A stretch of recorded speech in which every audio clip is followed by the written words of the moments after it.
కార్తీక మాసం శుక్లపక్షంలో వచ్చే ద్వాదశిని క్షీరాబ్ది ద్వాదశి అని పిలుస్తారు.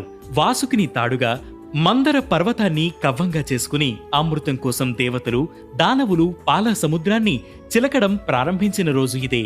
అందుకనే ఈ రోజును చిలుక ద్వాదశి అని అంటారు. క్షీర సాగరానికి గుర్తుగా క్షీరాబ్ది ద్వాదశి అని కూడా పిలుస్తారు. కార్తీక శుక్ల శుద్ధ ఏకాదశి నాడు శ్రీ మహావిష్ణువు యోగ నిద్రలో నుంచి మేల్కొంటాడు. ఆ తర్వాతి రోజు అంటే క్షీరాబ్ది ద్వాదశి నాడు శ్రీహరి లక్ష్మీ సమేతుడై బృందావనానికి వస్తాడు. శ్రీ మహావిష్ణువు దామోదరుడనే పేరుతో తులసీమాతను వివాహం చేసుకుంటాడు. అందుకే వైష్ణవ ఆలయాల్లో ఈరోజు తులసి దామోదరుల కళ్యాణం జరిపిస్తారు. క్షీరాబ్ది ద్వాదశి రోజు తెల్లవారుజామునే స్త్రీలు తులసికోట దగ్గర పూజ చేస్తే విష్ణుమూర్తి అనుగ్రహం, లక్ష్మీ కటాక్షం లభిస్తుందని పెద్దలు చెబుతుంటారు. తులసికోట దగ్గర వీలైతే ఆవు పేడతో అలికి లేదంటే నీటితో శుద్ధి చెయ్యాలి.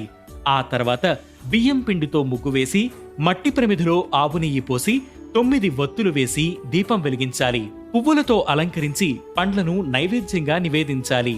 ఓం బృందావనీయాయ నమః అనే మంత్రం చదువుతూ తులసికోట చుట్టూ ప్రదక్షిణలు చెయ్యాలి. సాయంత్రం వేళ ముత్తైదువులను పిలిచి వారికి పసుపు, కుంకుమ, పూలు, పండ్లు వాయనమివ్వాలి. క్షీరాబ్ది ద్వాదశి రోజున ఇలా చేయడం వల్ల సకల శుభాలు కలుగుతాయని భక్తుల నమ్మకం.